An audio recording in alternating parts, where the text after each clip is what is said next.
Okay, so now we're at the point where we can start naming molecules that contain functional groups other than just alkanes. And we're going to start this discussion with alkyl halides. And let's start by looking at an example. How would we name this molecule? It's got 3 carbons and a bromine on the central carbon. Well, with alkyl halides, we can use systematic names or common names, and in fact, as we will see, we will use both of them quite frequently.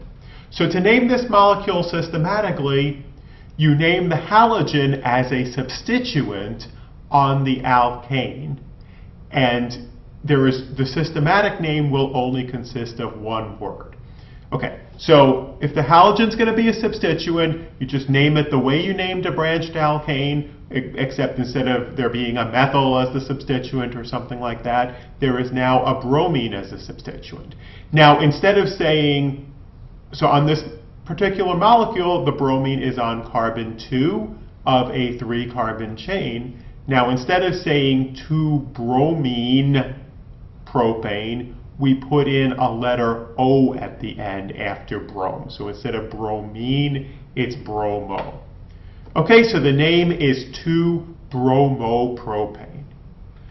Now, the common name for this molecule is isopropyl bromide.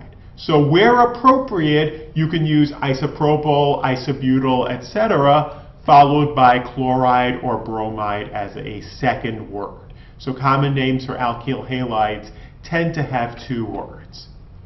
Example 2 is a molecule that you're going to see a lot in organic chemistry. It is a molecule that is used as a common solvent in the laboratory. It has just 1 carbon and 2 chlorines on that carbon. It happens to be used as a solvent because it has a boiling point and an appropriate level to be a volatile liquid at room temperature, and it tends to dissolve lots and lots of other compounds. So how do we name this really, really useful compound? Well, if we want to name it systematically, we're going to call it dichloromethane. There is just 1 carbon, so we don't have to worry about numbering the carbons, and there are 2 chlorines, thus we need to use the multiplying prefix dichloro, and methane is telling you that there is only 1 carbon. The common name for this compound is methylene chloride.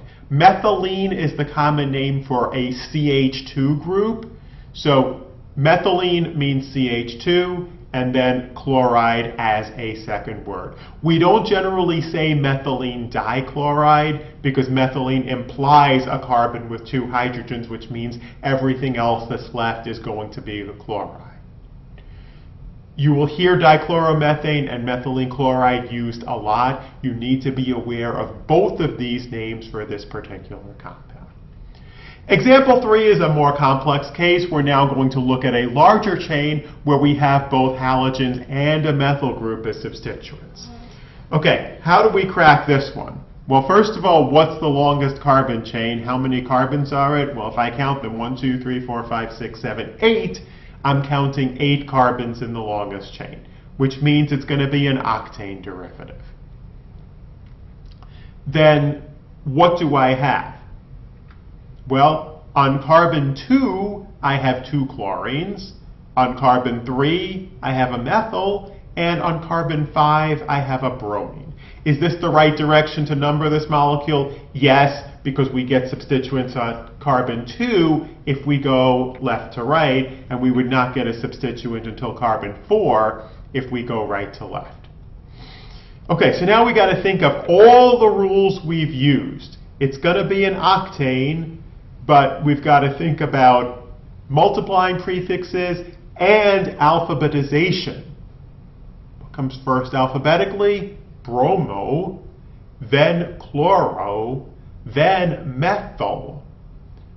So the name for this molecule then is 5-bromo, 2,2-dichloro, 3-methyl-octane. Okay? Got it? Good. Moving onwards, we can now talk about alcohols, another common functional group that's fairly simple to name. Once again, let's start by looking at an example. This is a 3-carbon alcohol with the OH on the terminal carbon. So to name alcohol systematically, we add an OL suffix to the parent after dropping the final E. Okay, so what's our parent here? The parent would be propane. That would be a 3-carbon alkane. So we drop the final E from propane and add an OL. Well, that gives us propanol. And this is fairly simple. The molecule is just called propanol. Note that if you called this 1-hydroxypropane, that would have to be marked wrong, because the OL is always used as a suffix. The only time you would ever use hydroxy is if you have another functional group in your molecule that's even more important than alcohols. But alcohols are more important than alkyl groups or halides. We say that they take priority. And there are 3 rules that you have to be aware of that shows how you give the OH group its due, how you give it its priority, so to speak. So the first rule is that the principal chain is going to be the longest carbon chain that contains the OH.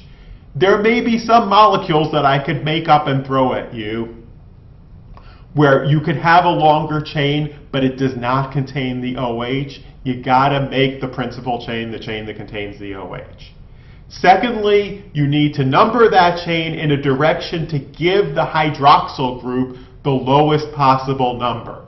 Even if that would take the numbering schemes that we've been doing up till this point and turn them on their heads, the OH is selfish enough, it's important enough, that it's going to get the lowest number no matter what, even if everything else has to get much higher numbers.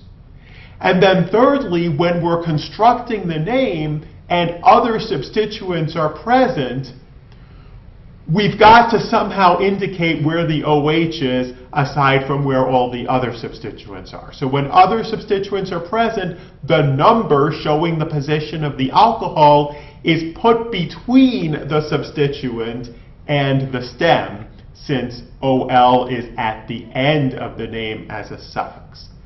Okay, let's take these rules and put them into practice with example 2. Okay, so in this molecule, our longest carbon chain is 6 carbons, and what we have is an OH and we have 2 methyls. So the first decision we have to make is, are we going to number it from left to right or right to left? So as I have indicated here, the right to left numbering scheme puts the OH at carbon 3. If we numbered it from left to right, the OH would be at carbon 4. So even though numbering it from left to right would give those methyl groups a lower number, we have to number it from right to left to give the OH the lowest number, and therefore the methyl groups end up at carbon 5. Okay, so 6 carbons, that means it's a hexanol derivative.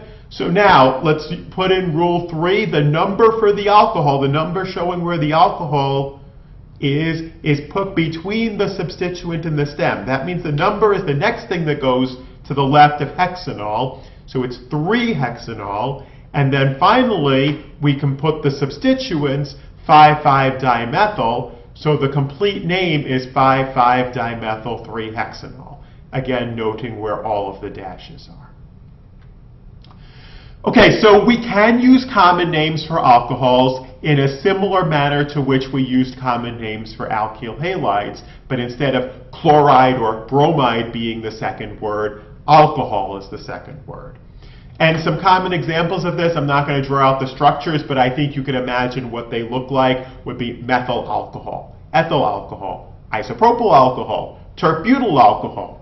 So you're going to use common names for those groups that we've discussed already, where common names are the most appropriate way to name.